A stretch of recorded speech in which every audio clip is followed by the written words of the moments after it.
A good life is a life built around fulfilling work, play, relationships, and lifelong learning. Welcome to Good Life Conversations, where we explore the stories and strategies of inspiring everyday people who are striving to create a life of purpose, meaning, and connection. All right. Hello, everyone. Thanks for tuning in.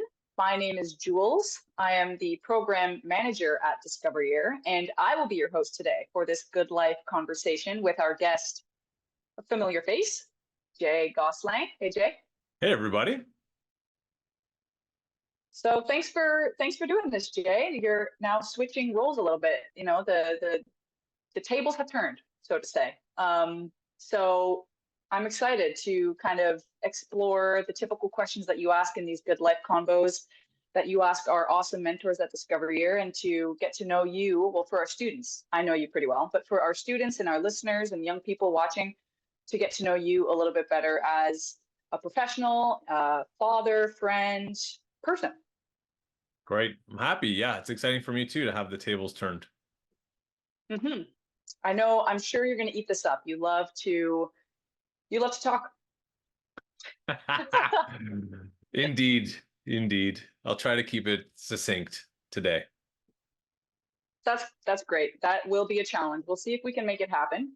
But to be fair, I do love to talk with you and listen to you. So, and I'm sure everyone listening will agree by the end of this. So why don't we jump in? First, a little bit of context that I know you like to share when, you're introducing whoever it is joining you on these podcasts. So how do we know each other? My story, my version of this is we met in spring of 2018 when I was still a student at U Ottawa. And we met at a party, just a social event with a mutual friend at a cottage. And you introduced yourself to me. We got to chatting. You told me a little bit about what DiscoverYear was. And really, we have Kat, your wife, to thank for our now relationship, because she was the one who said, connected the two. Jules, you're a student at U Ottawa. You could do this cool internship for credit and work for DiscoverYear.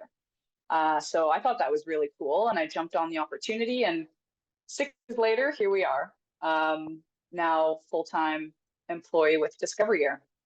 Yeah, Kat gets the credit as usual. That's fine. Totally comfortable with that. Yeah. And I remember after that evening, that party that we both went to, and that night we met, I remember leaving thinking you were really cool. You were fun to talk to and really interesting. And I remember feeling really excited to go Google what this whole DiscoverYear thing was. 6 years later, here we are. Mm-hmm. Yeah. Networking at its best, right there. Exactly. A good example of networking and how you can never know where meeting a new person, where that will go. Exactly. So, okay, my first question to kick us off in this Good Life Convo is, can you tell us a little bit about what your typical day in the life of Jay Gosselin looks like? So from the moment you wake up to the moment you go to bed, what is a typical routine for you? Give us a little bit of insight of what that looks like. Yeah, so as many people in the program know, I have 3 young kids, a couple of whom get up very early. So I've gotten into the habit of waking up usually around 5:30. And even though I disliked that deeply when it started, I've learned to really enjoy it. So I get up around 5:30, 6 o'clock. Usually I'll hang with my kids for a bit, give them a snack. And while they watch some television in the mornings, I'll do an hour or so of work, perhaps more, while everyone's eating breakfast.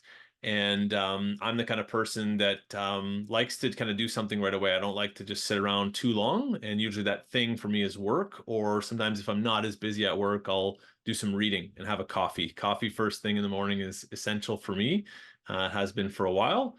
So I'll do that for an hour or two. Then we have breakfast as a family, usually, sometimes in a hurried manner when the kids are heading out to daycare and school, etc.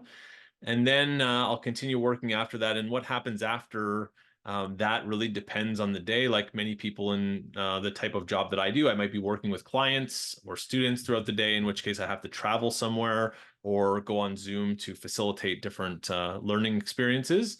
If I don't have clients or any sessions during the day, I'll do a lot of typical entrepreneurial things. I'll look at business events. I'll try to get new clients. I'll answer a lot of emails, do budgeting, all the type of administration work that comes with running your own business.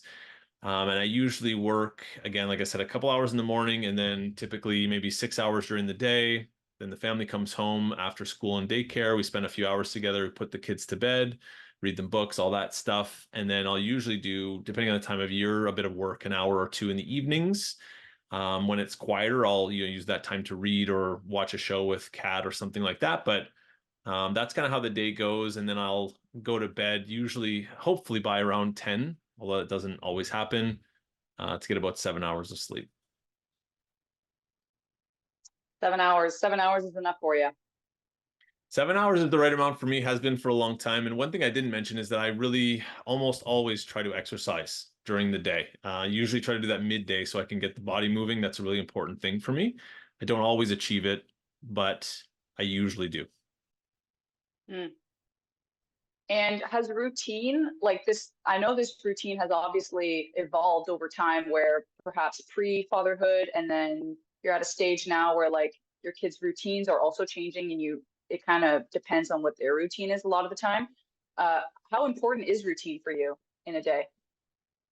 Yeah, you hit the nail on the head. Some degree of routine is really important. There are some aspects of what I do that I really need and others that I've, come to enjoy, but are perhaps less essential.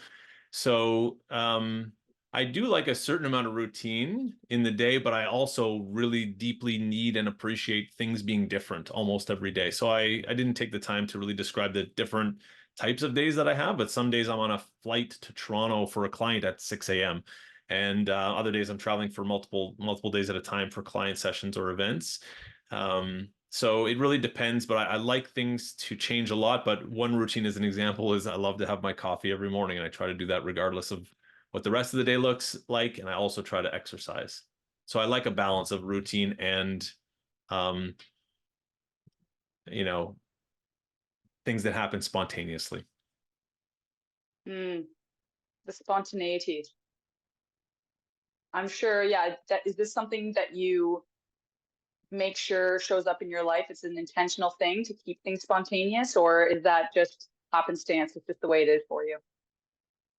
I would say that one of the main reasons I decided to work for myself is to guarantee a degree of spontaneity and certainly to guarantee more freedom for myself because the routine that I was in when I had employment previous to starting my own company was really life-sucking to me. It was really draining to do the same thing in the same pattern pretty much every day. That didn't work for me. So I would say that I don't need to work on the spontaneity much anymore because it comes with the territory. But perhaps I invite it more than other people who own their own businesses. Hmm. Interesting. That, yeah, I guess it's maybe different from person to person, regardless of if you're a business owner or not. And maybe it just comes down to personality. Certainly, personality, industry, there's a lot of factors that play into it, but I agree with you that it will always be a balance. You might have a job and feel much more freedom than another person who does the same job. You might work for yourself and have more structure than someone else who does that same thing, for sure. Hmm.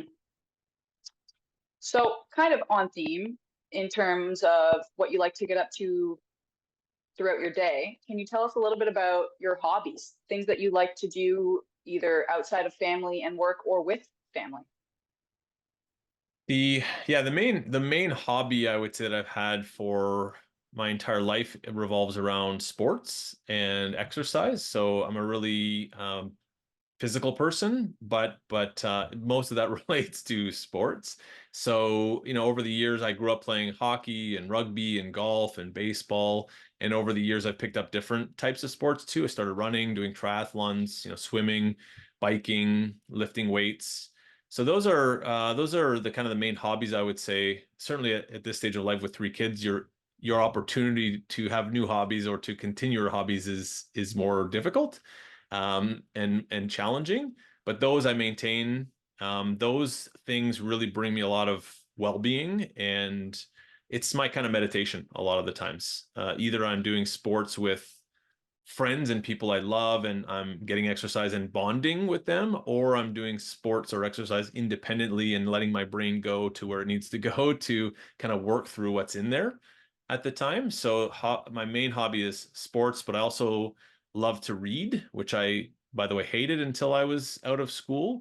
Love to read nonfiction. I love listening to music and finding new music. And I love to go to new places and meet new people.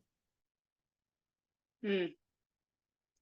So you mentioned your brain there a little bit, and I'm tying that in with like, so your ability to focus in sport, but also in reading. And I know, and you mentioned this in your bio, that you're undiagnosed with ADHD. How do you think that plays a role? Like your hobbies, where do you think ADHD fits into all that? Well, I can say that when I was young, my mom, I remember distinctly my mom being quite surprised and perplexed by the fact that my sister would just fly through books. She'd just read all the time. And then she was the oldest. And then I came along and seemingly no matter what my parents did or my teachers did, I would rarely finish any book or even read at all beyond what was absolutely necessary. And I still did fine in school, but my mom was confused about that. And until the day she bought me this book by an author called Matt Christopher. I remember them well. There was a series of about 6 or 10 books. They were kids' books, adolescent books on sports. So the Tommy Touchdown and the Magic Ice Skates and these books. And I remember she gave me this first book and I read it in like 2 hours. And then I would read all the Sports Illustrated. My dad had a subscription to Sports Illustrated, and I would devour those as soon as he was done with them. So I kind of later realized that I do love to read, and it's really fulfilling to me. But I simply cannot read things that are not interesting to me. It's just too much of a struggle. I read the same paragraph 100 times in typical textbooks. So that's one thing that's connected closely with ADHD is that usually people with a brain that works like this have to focus on things that they are actually interested in. It's hard to have the discipline to learn things when we don't care about them. Hmm. Well, I could see it in your body language just there when you were talking about like these books, these childhood books that your mom bought for you and that you obviously devoured in probably the day. You were getting pretty animated there. So that makes a lot of sense that interest plays a huge role in your ability to focus, especially if you might have an attention deficit disorder of some kind. Absolutely. Yeah. And the physical activity is really well documented. That's an important thing for people with ADHD to engage in. And for me, it's always been a way for me to kind of get physical activity, but also shed a lot of thoughts and just think in a new way. And that's where I have either driving or doing exercises where I've had pretty much 100% of any good idea that I've ever had in my life. Really? Okay, so driving or exercising is where you get into a state of flow. Tell me more about that. Yeah, it's a place where a lot of people will say that they like exercise because they have a goal and they think about nothing other than their exercise. And for me, it's almost the exact opposite. I like to do things where there's a certain degree of engagement required, like riding my bike or going for a run or swimming or lifting weights, things that I have mastered to the point where it doesn't take me a lot of cognitive energy to know how to do those things at a pretty good rate. At the same time, I'm only doing it to the extent where it's physically difficult, but not so much so that I can't have the freedom of thought that I have. So what it feels like for me is I'll be thinking or working hard for, let's say, a couple hours on something or longer, and then I'll go for a bike ride. And like halfway through the bike ride, as my brain is still kind of processing everything I've been thinking about, I'll have a thought that I think I never would have had if I was still sitting at the computer. And this is well documented in the research, right? Which helps it helps people a lot to be more creative, to step away from focusing intently on what they're doing. Hmm. Yeah, I'm not at all the same. Like when I'm exercising, I'm on the other side of the spectrum. I'm not thinking about work. I'm not thinking. I'm focusing solely on if I'm running or if I'm playing a sport or something. So that's interesting. So Um, how does that even work if you can tell me though? You're going for a run, you have an hour. How are you not thinking about anything else other than running? Is that not exhausting? I mean, it is exhausting. I don't love running, so I'm probably just thinking about how much I don't love running. But maybe running isn't the best example. But again, if you play, when you're playing hockey, I doubt you're thinking about work. You're probably focused on your hockey. So it probably does depend on the type of exercise. But Still though, even if I'm running, I'm not thinking about work. I'm probably just thinking about anything but work. Yeah. Yeah. Yeah, you're absolutely right. The hockey or even other sports, certainly that are more social, that is not the case for me. That it's really the independent exercise that I do, which is where I have those thoughts. Yeah. Hmm. And the other thing that I think is really interesting is back to the reading piece of it. Uh, when it was textbooks or things that were reading that was imposed on you by school, or I guess mostly school, it didn't really click with you. But now you mentioned you're an avid reader, you love to read, especially nonfiction, pretty much only nonfiction, quote unquote, the self-help types of books or books that revolve around research. And I know your area of focus is like psychology. Tell me more about that. Obviously, it lines up with your interests. How did you figure that out, that you actually do love reading? I think, I guess the first thing is I needed a break from being told what to do for a considerable amount of time. Like in school, even though I went to some amazing schools, I don't like things to be prescribed to me. It's part of my personality. I don't like being told what to do. I don't like rules. So I suspect that that's part of it. And just a degree of maturity. I was focused on other things when I was younger. I played a lot of sports and I was a competitive hockey player, among other things. So I was really focused on that and things that are perhaps more typical to be focused on when you're a young adult, like social life and romantic partners and things like that. So um, I needed that, and then I needed to understand myself a bit better, and I learned about myself by going out into the world. And then when I started to connect the dots about what I was interested in, that led me to books, and then one led to the next, to the next, to the next, and that really was so exciting to me. Hmm. Yeah, I'm sure a lot of listeners can probably relate to that too about, you've been growing up and have been told what to do up until this certain point, and maybe they're still under that point of being told what to do. And then eventually, hopefully, you reach a point where you can decide the direction you take, and it's just so freeing and liberating. Yeah, and I think it's really important to stress that the exploration is important too, because if I had only focused on things that I enjoyed when I was 18 or 20, I would have missed out on a lot of really things that I am in love with now. Like psychology is a great example. When I studied psychology in university, I think I got maybe a 65. I barely passed my first year psych intro course. I hated it. It was 1,000 people in a lecture hall, super boring. I was focused on other things.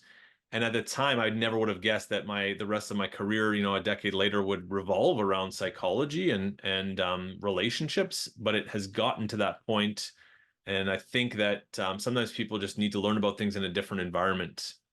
That can be really helpful too.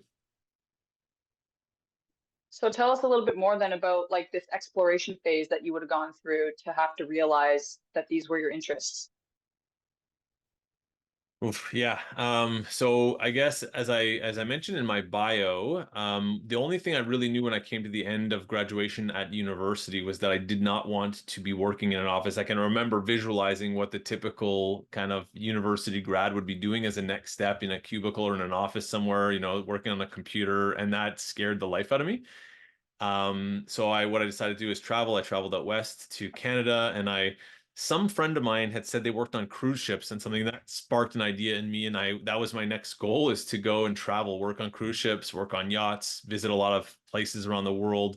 And that was just very intuitive to me. Someone said that, and I knew right away, okay, that's something that I want to do. So I worked really hard to make that a reality, and I did that for about 3 years. After I graduated, then I worked at the Vancouver Olympics in 2010 for 2 years leading up to that. Then I moved back to Ottawa for a few reasons to end up working at the University of Ottawa for 6 years. And so I just kind of went to the thing that called to me as a next step that really drew my attention and that was related to things that were exciting to me, travel. And then the world of sports has always been interesting to me. And when I knew the Olympics were coming, I said, well, geez, what can I do there? I just want to go and try that. And I worked hard to make that happen.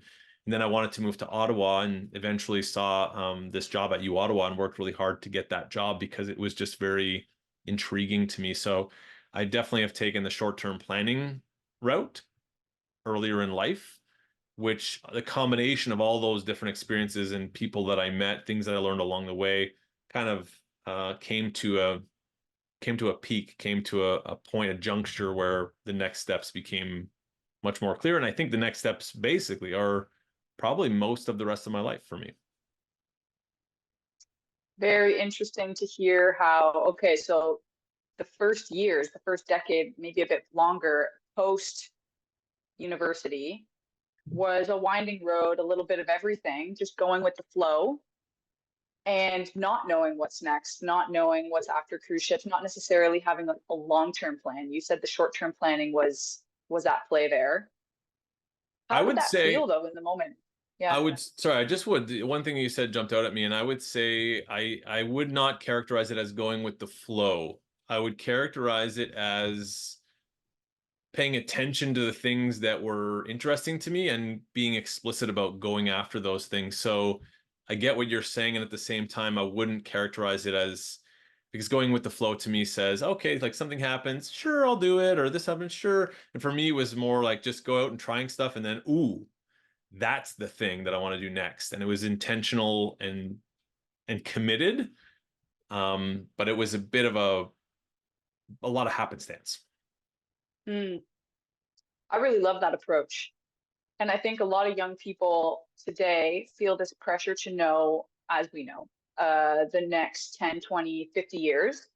How did it feel for you to maybe, I'm assuming you didn't feel that pressure. So how did it feel to not know what your next 3, 4, 5 years was going to look like and just maybe be confident in something will come because I will follow my curiosity?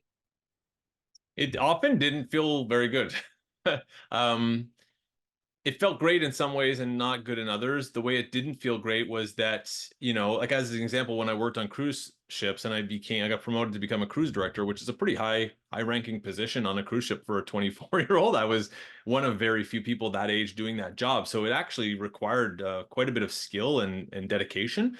But if you're not on a cruise ship, you have no idea what it means to be a cruise director. So my friends at home and elsewhere would, they told me often that I was the fun police, and they would kind of poke fun at the fact that they were becoming accountants or lawyers, or they were making more money than me, and their lives were more serious, and that I was kind of doing this frivolous thing.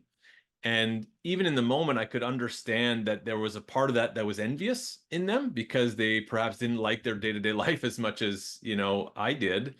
And at the same time, they were reacting to the typical expectations that society places on young people to be more serious. So that part was challenging for sure, even though I'd like to say I was super confident, it didn't bother me at all. Like it did occasionally. And then changing industries and jobs a number of times is very difficult, because you go from being really good at something, perhaps being known in that world, to starting from scratch. And that feels bad. It feels like, wow, I don't know anything again. And then I did it again. And so in the moment, it wasn't a lot of fun, but I would eventually get to be very good at the thing I was doing in that new thing. And what I really appreciate about those collective experiences is that I think I've maintained some semblance of humility from that, because I learned many times, oof, okay, I'm not good at this new thing. I need to learn how to be good at it. So I learned that I can learn things pretty well when I want to. And I learned that it's important to remember that even if we get really good at something, there's lots of other ways that we're not good at things. And there's lots of other people who are really good at all kinds of things in the world.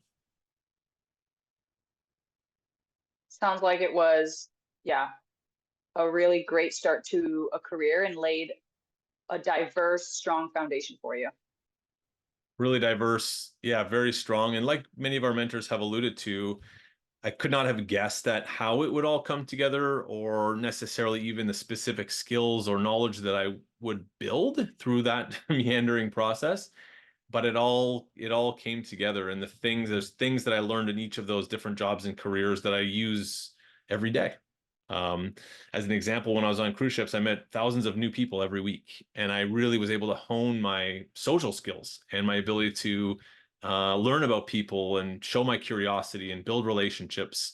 Now, where I worked at the Vancouver Olympics, I oversee saw a team of 250 people, many of whom were volunteers, all stages of life, And I really learned a lot about what people want out of work and what their motivations are. And I learned a lot about planning and organizing things, regardless of the context. And then at U Ottawa, I learned a ton about what young people are going through these days, and also about what employers in the world want young people to be able to do. And that knowledge has been really essential in crafting Discover Year. So cruise ships, you've been to a lot of really cool places through cruise ships, through that job, and through just personal travel. I know in your bio you mentioned that the Greek islands were your favorite place in the world to ever go to. Do you want to tell us a little bit about that, or does anywhere else stand out in terms of travel for you? Yeah, the Greek islands for me were just like, there was this utopian, amazing time in my life. I think I was, in my early 20s. I was on cruise ships. I was around really cool people, all different types of people, and it's just such a beautiful place, beautiful temperature in the Mediterranean Sea in the summer. No cares in the world other than, kind of getting back to work at a certain time. And they're just such a beautiful, beautiful place with really cool culture. So that was special. And then also we went to Cape Town, South Africa, Kat and I, for our honeymoon. And that was special for many, many ways, but in particular to visit Robben Island, which is where Nelson Mandela was held for, I can't remember how many years, an exceedingly long time, and to see the cell where he lived, and to see the small courtyard where they were allowed a few hours of kind of time every day. It's pretty shocking um, to experience that. It was for me. So that was a really cool, eye-opening experience too. Hmm. I know you've mentioned how much learning has come for you through travel, and a lot like more learning than you could get through textbooks or through sitting in a lecture hall. What what would you say are like the main takeaways for you in terms of learning through travel? Um, I think for me, like when I think about something I learned through travel, I can conjure up a memory of it very explicitly, and I can connect to it so quickly, whether it was like learning how to negotiate with different people, watching interactions, relationships play out in different cultures, just learning how to be resourceful, to figure things out in the moment, to, have the confidence to know that, people are great everywhere. And if you treat them well, there's a very high likelihood that they will treat you well as well. But in terms of like learning knowledge, I could have looked at a textbook or a map for days about, what it's like to be on the Great Wall of China, and I never would have understood it personally the way I did when I was there, and I could see the endless miles of road that was built on a mountain in, thousands of years ago, quite literally. So it's just, I think for me, it was really important to experience that. I think that's true for everyone, that will learn a lot more sometimes by immersing ourselves in things in the physical way. But I think for some people like me, it's even more meaningful. Hmm. Yeah, to go see the thing and experience it physically instead of the stories you've heard or seeing pictures of it in the comfort of your own home or school. Exactly. Interesting. I know our students can relate to that too. And I think a big part of travel at Discover Year, where our students are traveling alone, or not alone, but without a parent for the first time, a lot of time for the first time in their lives, it's the feeling of independence and that realization that they can do things that they maybe didn't think they could do. Can you relate to that in any way? I will say that I was always a self-assured person. I find it interesting when the students and parents talk about, oh, I'm not sure, I'm scared about travel, which is the norm. But for me, yeah, I was never like that. I was like, yes, I will just go. It's always been my personality. So that's not good or bad. I think it's just is what it is. So it was more that I just knew I wanted to do something, and kind of was surprised about how much I could learn. Learning was not necessarily my goal in a lot of those ventures, but it was really interesting to see retrospectively how much I did learn, and how much I longed for that kind of learning experience. And I would also be interested to turn the table a little bit just quickly for you, because you've traveled quite a bit recently. And so I am curious to know what you learned from travel, or if you relate to what I'm saying about the learnings that come from travel versus kind of learning in school.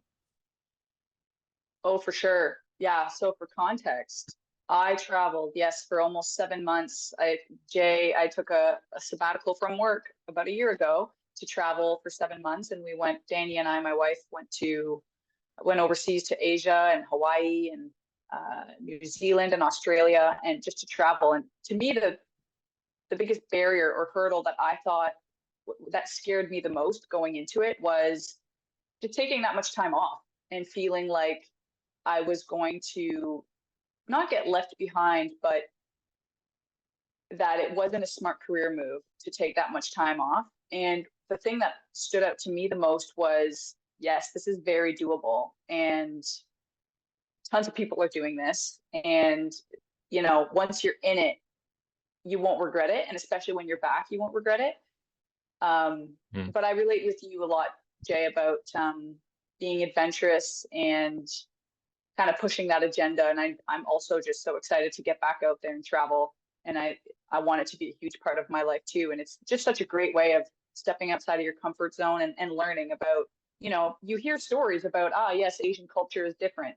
Well, you don't really know what that means until you're there and you see, you walk into a restaurant and you see that the waitress and chef are barefoot in clothes that look like, I don't know when the last time they were washed, but they make a great pad thai. So, it's yeah, it's a good experience. Yeah. I think, like, I don't know when the next opportunity is that you'll make for yourself to travel, but for me, I know that right now with young kids, as a lot of our mentors have alluded to, you have chapters in your life, and and however you want to frame that. So I haven't done a lot of travel for adventure purposes lately. And so I do long for that occasionally, but I think sometimes people fear, if I get a real job, I have a real life, I won't be able to just do these spontaneous things anymore. And if you choose a pathway that is meaningful to you, these things often are okay to not do for some period of time, because there's a trade-off of something we love for something else, in exchange for something else that we love. Yes. And I think this ties in really well with, what it means for you and I, at least we can relate on this too, what it means to living a good life. So do you want to tell us a little bit about what that means to you, living a good life, and what guidance would you have, words of wisdom would you share with whoever's listening right now about living a good life, and how you can just make the best out of whatever circumstances in life you have? For me, I think it's primarily three things. It's number one, taking the time to try a lot of stuff and figure out what is deeply motivating and interesting to you for its own sake. There will be things for each of us that are different for each of us that we will have a joy to do, or be excited to do, even if we don't get paid for it, or even if other people think it's the wrong thing. There are certain things that each of us will be called or drawn to, and I think it's important to find those things out about ourselves.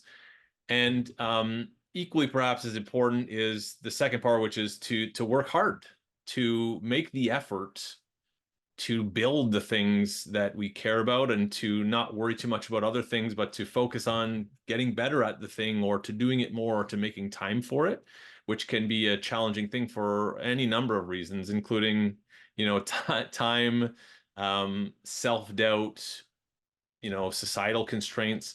But so identifying the things we're interested in and actually making a real concerted effort to pay attention to them and to integrate them into our lives, and to be open to new things as well as they come, is really important. And then also to respect and honor and work hard on relationships in life. I think that's if you have those three things before, maybe I snuck a fourth in there, explore things that call to you, remain open-minded to new things that you wouldn't have thought of. Whatever you try, work really hard at it, and make time and effort in relationships, whether that's three relationships that you have that you care about in your life, or whether it's 100 or more. Make time for those people, and because that's a huge part of a meaningful life, is surrounding yourself with people that you love. Hmm. Would you be willing to share a little bit about what that looks like for you? And if you think, you know, if you think you do it well, or maybe if there are areas for improvement, what could be different for you? I could definitely, yeah, spend more effort on developing relationships. I found that that's been much more difficult to do outside of our home, since we have three young kids, and young kids, as some people might be able to imagine, take up a lot of time and energy. And when you have them, oftentimes most of your energy goes towards them, which is beautiful and brilliant, but makes other things challenging. So I would say I could do better. I could do better to maintain contact with people, and just me more in touch with people I love. At the same time, the thing that I think I do well is, I believe, at least I like to believe anyways, that people who I love and who love me, even if we don't talk for a really long time, they understand that there's like a mutual understanding about why that might be the case, and there's no love lost due to distance or time. People that are really strong connections in my life, sometimes I don't talk to them for months on end or even longer, and when we reconnect, yeah, there's this genuineness to it that I'm proud of, I would say. Hmm. And what do you think is happening though for you to feel confident in that? Like what's underlying there for those strong relationships if you go months or longer without talking? What's at play? Well, that brings it full circle in every respect, because my answer would be the kind of underlying foundation that we focus on at Discovery Year in terms of how we want to create relationships with, which is, the conditions for building interpersonal trust, which is empathy. So people in those relationships, we make a good effort to understand each other and to learn about each other. Non-judgment, which means we may agree or disagree with each other, but each person understands that we care about the other person and want what's best for them. And genuineness, that they're very transparent, open, direct, honest relationships. So when you have those three elements, it's much easier to reconnect at any point, even if you haven't seen or talked to each other for a while. Hmm. That's great that we were able to come full circle to that. I love that. Like And it was planned. Yeah. yeah, it wasn't. Okay, well, that concludes our Good Life Convo with you, Jay. So thank you. Thanks for your answers, your thoughtful answers, and for taking the time to record this conversation with me today. Thank you for being the interviewer here. Great job. I'm sure everyone will tell you. And as a potential first-time interviewer, those motivational interviewing skills that we've worked on for a long time really shone through. So thanks, Jules. Thank you. This has been another Good Life conversation, ladies and gentlemen. Thanks for tuning in. We hope to see you at the next one.